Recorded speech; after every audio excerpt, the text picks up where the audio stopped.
Il a remplacé qui? Il a remplacé Toumba. Mais, mon commandant et mon colonel, pourquoi vous avez dit devant, ça est mentionné dans votre PV ici, que le président Dadis était le commandant du régiment?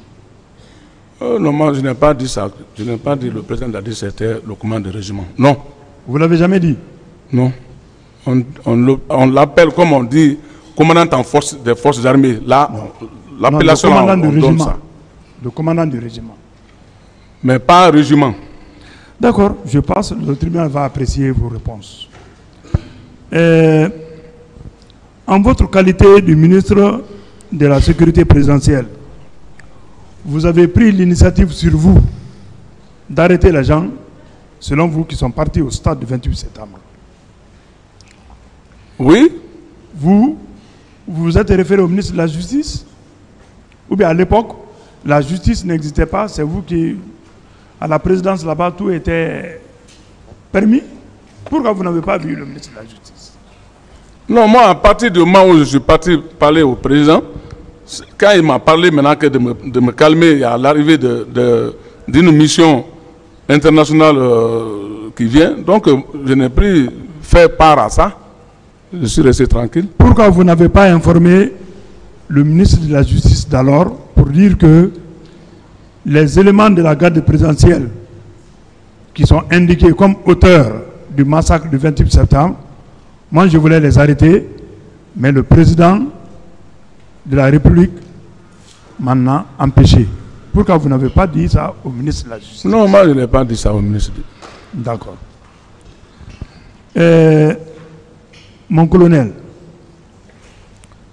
vous avez dit ici, dans cette salle, ce matin, que chacun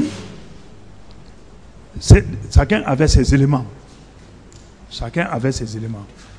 Vous, colonel Pivi, vous aviez vos éléments. C'était au nombre de 30. Comment vous avez eu ces éléments? Est-ce qu'on vous les avait affectés officiellement? Il y a un acte qui a été pris pour ça. Oui, effectivement. Le ministre de la Défense avait fait un acte pour ça. Le ministre de la Défense avait fait un acte pour ça. Oui. Le critère de choix de ces éléments, c'était quoi? Allô? Le critère de désignation. Non, c'était parce que j'étais chargé de faire certaines patrouilles mixtes. D'accord. Bon, vous avez également dit ici, dans cette salle ce matin, que tout le monde portait des bérets rouges. Vous l'avez bien dit dans cette salle ce matin, que les gens portaient des bérets rouges. Cela veut dire que même ceux qui n'étaient pas bérets rouges portaient des bérets rouges. Vous faites allusion à qui? À quel élément qui portait béret rouge et qui ne devrait pas le faire? Comme on dit, les détachements.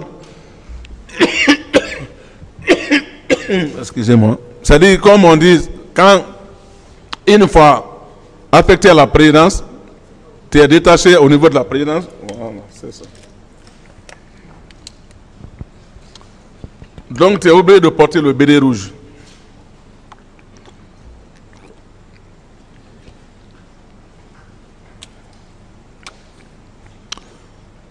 Non, je crois que vous n'avez pas dit dans ce sens. C'est comme une sorte de pagaille. Chacun pouvait se permettre de faire ce qu'il veut. C'est dans ce sens que vous avez parlé. Donc moi je veux savoir en ce moment qui n'était pas autorisé à porter béret rouge, mais qui était en béret rouge. Non, par exemple, il y avait l'équipe de colonel Tibro, eux, ils ne portaient pas le béret rouge, ils étaient en béret vert, Lacoste noir. Non, moi ma question n'est pas répondue. Il veut savoir qui portait des bérets rouges qui n'étaient pas autorisés. C'est ça? Est-ce que c'est votre question? Oui, c'est bien ça, monsieur. C'est ce qu'il veut savoir. Oui, bon, il y avait des détachements blindés. Les blindés, c'est les bérets noirs. Mais une fois qu'ils étaient dans le détachement, ils sont maintenant au niveau de là-bas. Donc, ils sont obligés de porter le béret rouge. Ils sont obligés ou bien c'était autorisé?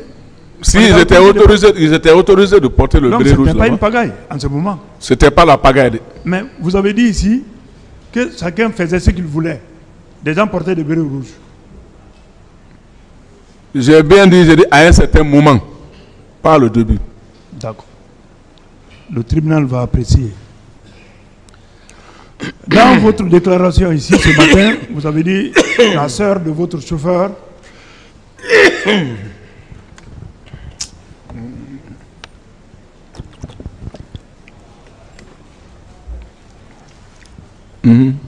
Est-ce que vous pouvez continuer? Oui, on va continuer un peu, oui. D'accord. Allez-y, maître. Et vous avez dit ce matin ici que la sœur de votre chauffeur a été frappée et blessée. Ouais. Et c'est vous-même qui avez pris la charge de celle-là. C'est vrai? Vous maintenez cette déclaration? Oui, mon chauffeur Yuldi. Vous, en tant que ministre de la Sécurité présidentielle, un homme influent du régime, vous n'étiez pas informé qu'il y avait une prise en charge qui avait été faite? 1 milliard à 400 et quelques millions ont été débloqués, remis au ministre de la Santé pour prendre en charge toutes les victimes. Est-ce que vous étiez informé de cela? Bon, comme lui n'était pas hospitalisé, donc, comme on dit, il n'était pas hospitalisé et que, comme son frère relève de moi, j'étais obligé de m'occuper de son traitement. Donc, il n'était pas, bien sûr, il était bâtonné, mais pas comme ça. Il n'était pas hospitalisé comme ce qui était, on disait qu'ils ont pris en charge, non. D'accord.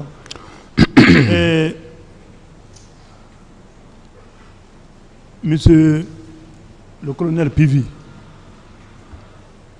vous avez dit que vous n'avez jamais pillé un Guinéen. C'est vrai? Moi, je n'ai jamais pillé un Guinéen. Non, vous avez dit ici que vous n'avez jamais pillé un Guinéen, les biens d'un Guinéen. Jamais. Si ce n'est pas pour le défendre, jamais. Vous pouvez demander témoins aux Guinéens s'ils sont clairs. Moi, jamais. Vous vous rappelez du pillage de la concession du général Baïlo à Doubreka, à Figuema? Je ne me rappelle pas. Vous ne vous rappelez pas? Vous n'avez jamais appris que l'armée, certains éléments de l'armée avaient pillé la concession du général Baïlo à Figuema? Ça, je n'en sais rien. Non. Mais vous n'avez jamais appris? Je n'ai jamais appris, je n'en sais rien. C'est grave. Derrière le bar Danzing de votre ami Gono Sangaré, le bar qu'on appelle 24/24, et à l'étage R+2 du général Baïlo.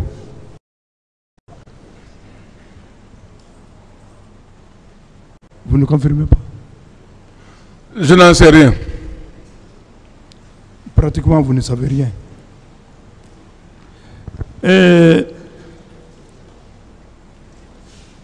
Mon colonel, oui. Nous avons des partis civils, plusieurs partis civils, qui n'ont pas été interrogés le même jour, qui ne se connaissent pas, qui ne se sont même pas vus, qui ont déclaré les mêmes choses contre vous, concernant votre présence au stade, concernant le pillage de leurs biens tout au long de la route des Princes. Si cette déclaration a été faite contre une autre personne, on vous saisit, vous, des tranchées, qu'est-ce que vous allez dire? Quoi? Nous avons plusieurs partis civils qui ont fait des déclarations qu'ils ont été victimes de pillage. Ils ont vu M. Claude Pivy au stade du 28 septembre. Ces partis civils ont été interrogés des jours différents. Ces partis civils ne se connaissent pas. Mais il se trouve que leurs déclarations sont identiques, en tout cas vous concernant. Si ce n'était pas vous, si c'était une autre personne qui était désignée, vous, on vous donne ce dossier pour trancher. Si ce n'était pas vous, cette déclaration a été faite contre vous. Maintenant, partons sur un autre terrain. Ce n'est pas vous qui êtes visé dans ce dossier. On vous donne ce dossier, on vous demande de trancher. Qu'est-ce que vous, en tant que personne ressource chargée de trancher cette affaire, va prendre comme décision?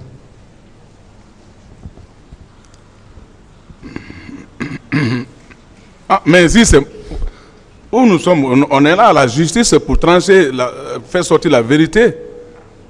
Donc, si c'est le même problème, mais c'est la justice qui a le dernier mot, qu'il apparaît ici, on fait confrontation. Si c'était vous la justice, je suis dans ce cadre-là.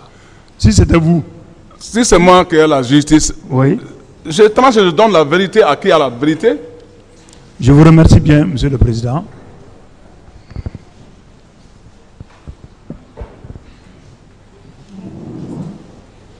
Merci, Monsieur le Président, honorable assesseur, de m'avoir passé la parole. Mon colonel. Oui. Dans votre procès verbal d'enquête préliminaire, vous avez affirmé ce qui suit. Après la marche programmée des leaders politiques qui devrait avoir lieu au stade du 28 septembre, au jour indiqué, en ma qualité de ministre chargé de la sécurité présidentielle, je suis sorti de chez moi. Vous aviez bien précisé que vous étiez sorti de chez vous. Alors que dans le procès verbal d'interrogatoire devant le pôle des juges d'instruction, vous aviez affirmé le 28 septembre 2009, très tôt dans la matinée, plus précisément à 6 heures, je me suis rendu à Manéa, dans Koya, en mission du président de la République. Est-ce qu'entre les deux versions, il n'y a pas une contradiction? C'est celui de partir à Manéa que moi j'ai dit. Est-ce qu'il n'y a pas de contradiction entre les deux versions? Bon, moi, je ne sais pas comment ceux-là ont écrit ça, mais moi, ce que je connais, c'est ce que j'avais expliqué et ce qui a écrit de camp en Mania, Brigadi. Lorsque vous aviez appris l'information selon laquelle les gardes présidentiels, les éléments de Toumba se sont rendus au stade, qu'est-ce que vous avez fait personnellement? Justement, c'est ce que j'ai dit ici. J'ai dit que quand moi j'ai appris par les ondits, donc moi aussi, mon rôle, je devais les mettre aux arrêts pour voir clair là-dedans. Vous aviez dit dans votre procès verbal toujours d'enquête devant le magistrat instructeur que vous étiez parti demander le président Moussa Dadis Camara. Vous confirmez cette déclaration? Que vous étiez parti demander le président Moussa Dadis Camara. Vous confirmez cette déclaration? Demander pourquoi? Du fait que les éléments de la garde présidentielle s'étaient rendus au stade. Oui, j'ai été demandé le président pour ça. Quelle a été la réaction du président? Le président m'a laissé attendre qu'il a déjà invité un groupe comment on appelle, un groupe international de la CPI qui doit venir pour justifier le problème. Donc de rester calme. À l'époque des faits, quelle fonction occupiez-vous? J'étais comme le ministre chargé de la sécurité présidentielle. Quelles étaient les unités sur votre commandement? Oh bon, moi sur mon commandement, parce qu'il y a certaines parties qui n'étaient pas sur mon commandement, telles que les unités que vous attendez, les camps Koundara, camp Makambo et puis 36 et ainsi de suite, c'est entreprise sur mon commandement. Elle veut connaître les unités qui étaient sous votre commandement. Moi j'avais 3 unités qui étaient sur mon commandement. Un détachement de l'artillerie, un détachement des blindés et un détachement de Bata. Colonel Pivi, de qui vous aviez appris que c'est Toumba et son groupe qui ont tiré sur les manifestants? Ah, c'est par les militaires au camp, au niveau du camp, c'est les militaires qui en parlaient. Bon. Vous maintenez cette déclaration selon laquelle que c'est du président Dadis Camara que j'ai appris la désignation de Keboro pour la mission de maintien d'ordre? Non, moi je n'ai pas dit que le président a désigné Keboro. Déjà, comme ça se disait que aucun militaire ne doit sortir pour aller au stade du 28 septembre, ou bien même le jour-là, aucun militaire ne devait pas sortir si ce titre n'a pas une mission. Comme moi, j'avais déjà une mission pour aller traquer les malfaiteurs. Donc, c'est ça. Les restes, c'était le colonel Tebro et la police, ceux qui doivent être dans les mouvements de maintien d'ordre. Pourquoi le président Moussa Dadis Camara avait porté son choix sur colonel Moussa Keboro Camara pour le maintien d'ordre au stade? Non, mais depuis sa nomination, il a toujours été comme ça, le secrétaire général chargé des grands banditismes et antidrogue. C'est-à-dire, y compris s'il y a la pagaille quelque part, c'est eux qui doivent aller pour intervenir. Ah, donc ce jour-là, il était au stade pour traquer les grands bandits. S'ils étaient... Il était parti au stade pour traquer les grands bandits. Non, ils n'étaient pas au stade pour traquer les grands bandits. C'était un maintien d'ordre, sûrement. Est-ce que les éléments de l'antidrogue avaient pour mission le maintien d'ordre? Avec la police. Avec la police? Si, parce que moi-même, je les ai vus à la télévision, dans mon bureau, la nuit. Le 28 septembre, la nuit du 28 septembre, il y avait la télévision que je les ai vus. Au niveau de la rentrée du stade, ils causaient avec les gens là-bas.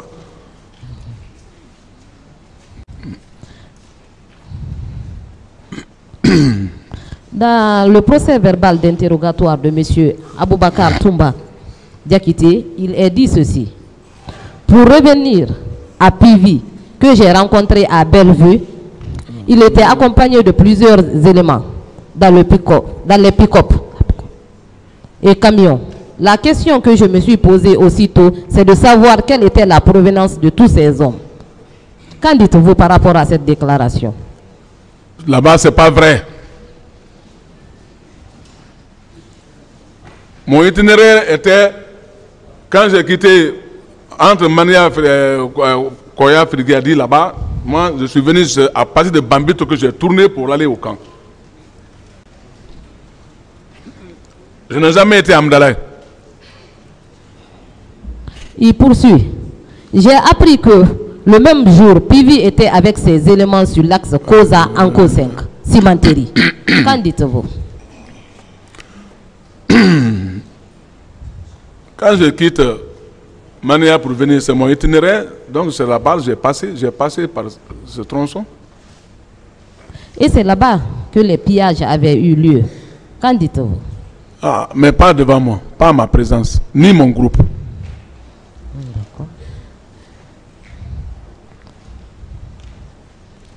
Dans le procès verbal d'audition de partie civile de M.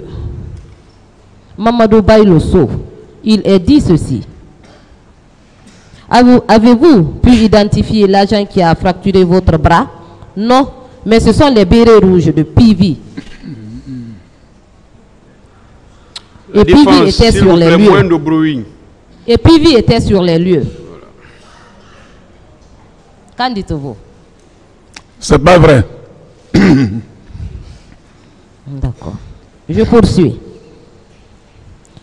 Dans le procès verbal d'audition de partie civile aussi de M. Abdourahmane Diallo, il est également dit ceci. Je n'ai pu identifier que Pivi et Kiegboro dans cette débandade. Pivi était entouré par les bérets rouges qui tiraient sur la foule.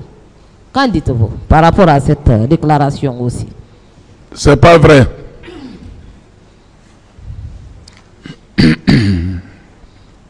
Je continue toujours avec les procès-verbaux d'audition de partie civile.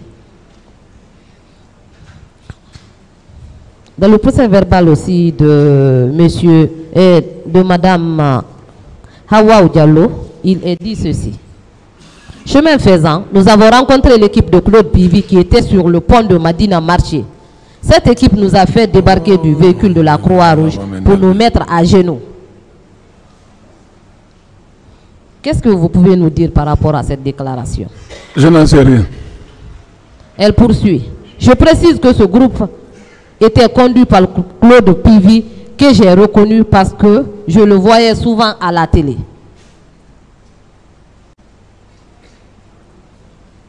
Qu'est-ce que vous pouvez nous dire par rapport à cela? C'est pas vrai.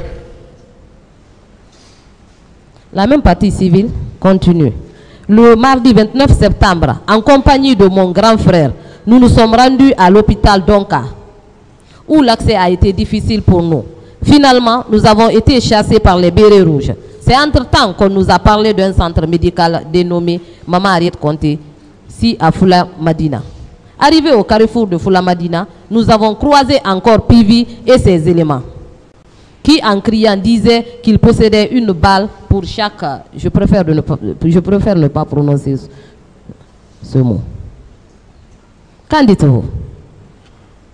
Je n'en sais rien. Elle poursuit. Je précise que Pivi est une connaissance d'enfance dans le quartier Dar Salam. Dar Salam 1. Elle précise même. Vous pouvez aller demander à Dar Salam. J'ai des bons souvenirs là-bas parce que c'est là où j'ai fait beaucoup de temps là-bas. Je ne peux pas faire du mal à quelqu'un de Dar Salam ni à personne. Elle dit encore, je n'ai reconnu que Pivi car il m'a donné un coup de crosse dans le dos. Quant au gendarme qui a tiré sur moi, je ne peux pas l'identifier. Qu'en dites-vous? C'est pas vrai. Monsieur Pivi, est-ce que vous aviez vu ce jour, 28 septembre 2009, les femmes se faire violer dans l'enceinte du stade? Les femmes se faire violer dans l'enceinte du stade. Où? Au stade. Ah, mais je n'ai pas été au stade, donc je n'en sais rien.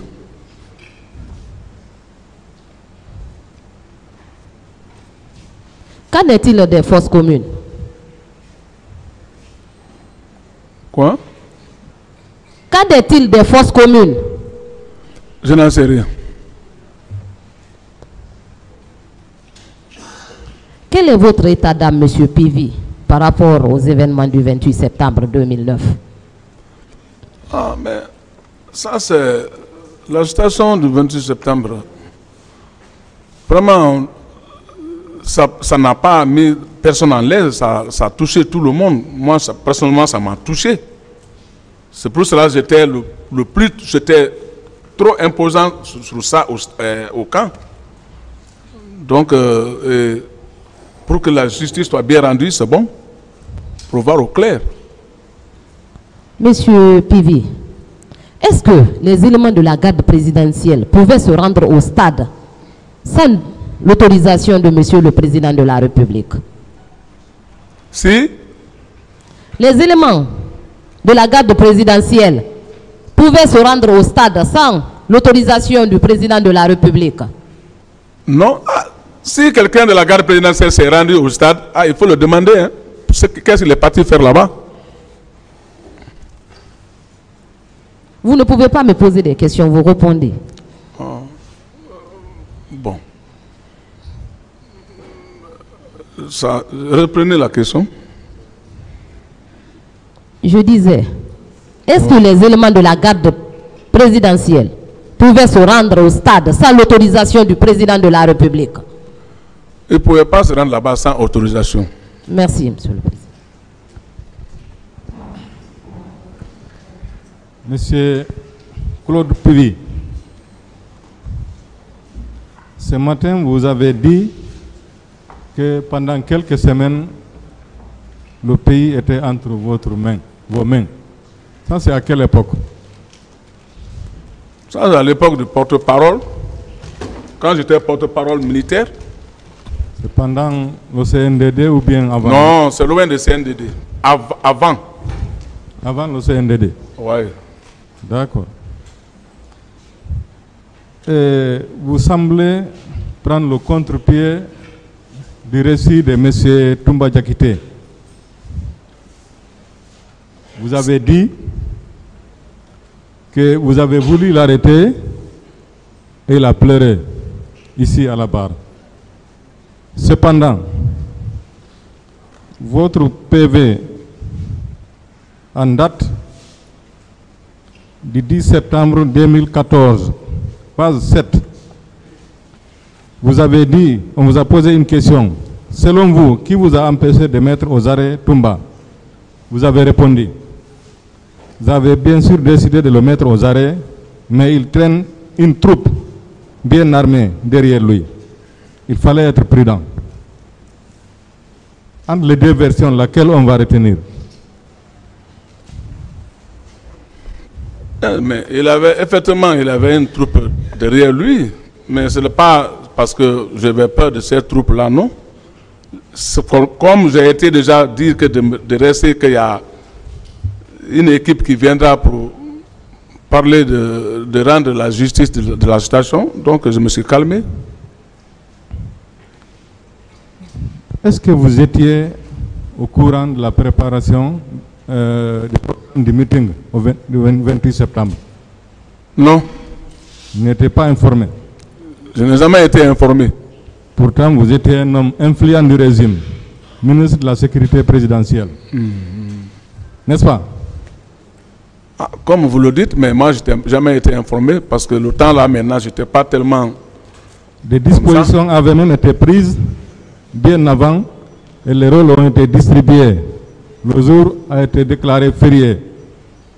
Vous n'étiez informé de rien? Je n'étais jamais informé de ça même. Vous n'étiez pas informé que le 28 septembre était déclaré férié? Moi, je sais que le 28 septembre, c'est un jour férié. Lorsque vous êtes parti à Manéa le matin, vous étiez en civil ou bien en tenue militaire? Quelqu'un qui va derrière les militaires armés, j'étais en tenue. Pourtant, j'ai dit j'étais en tenue. Vos prédécesseurs à la barre ici ont dit qu'il était interdit ce jour de porter les tenues militaires. Oh. N'est-ce pas? Vous dites? Vos prédécesseurs à la barre ici ont dit que ce jour, il était interdit de porter les tenues. Moi, j'avais déjà une mission depuis quelques jours avant le jour. Donc la mesure ne s'appliquait pas à vous? Allô? La mesure ne s'appliquait pas à vous? Non, ça n'appliquait pas à mon niveau. Très bien. Oui, qu'est-ce que vous demandez, maître? Est-ce que c'est lui qui demande? Je lui avais demandé dès au début, mais il avait dit qu'il préférait celle-là. Ouais, mais c'est pas grave. C'est normal. Bon. Voilà. S'il préfère celle-là, ne le forcez pas. Non, allons d'abord. Aujourd'hui, on va aller comme ça. C'est bon, on peut aller? Je lui ai dit c'est droit, je lui ai dit ceux qui le gênent d'informer le tribunal. Donc s'il veut changer de chaise, lui-même il va demander au tribunal. Voilà, j'ai mal au pied, quoi. Voilà. Continuez, maître. Monsieur le Président, vous avez constaté que le confrère voulait juste nous déstabiliser notre élan. Continuez, s'il vous plaît. Monsieur Puvi, vous êtes revenu au camp. À quelle heure? le 28 septembre. J'ai quitté plus tard au niveau de Mania, ça c'était maintenant plus tard vers 11h. Non, vous êtes arrivé au camp vers 11h? Non, j'ai quitté là-bas presque vers 10h et quelques, mais je suis rentré au camp vers presque midi et quelques.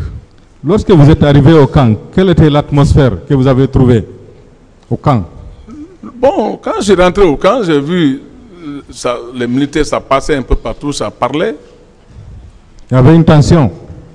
Il y avait des tensions. Il y avait une tension au camp, ça parlait. Donc, c'est à travers ça que moi, j'ai attendu par les ondits là. En tant que ministre de la Sécurité présidentielle, vous avez constaté les tensions là. Qu'est-ce que vous avez fait? C'est pour cela quand j'ai attendu les bruits, les mouvements là, moi j'ai contrôlé d'abord les unités qui étaient à mon niveau et ça trouvait qu'ils sont tous en place.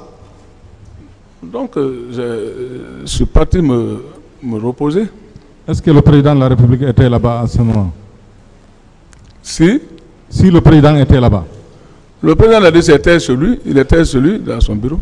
Vous avez cherché à le rencontrer immédiatement? J'ai bien dit que quand j'ai rencontré le président, il m'a dit que lui, il n'en sait rien. Bon, je pensais que vous avez dit que vous l'avez rencontré vers 20h. Donc vous l'avez rencontré le matin à votre arrivée. Quand je suis venu, à travers les murmures, je suis venu le demander et dire qu'il n'en sait rien. Je suis parti au bureau. Il n'était pas en colère en ce moment? Non. Quand est-ce que vous avez constaté qu'il était en colère? Oh, bon, moi je n'ai pas fait ce contact.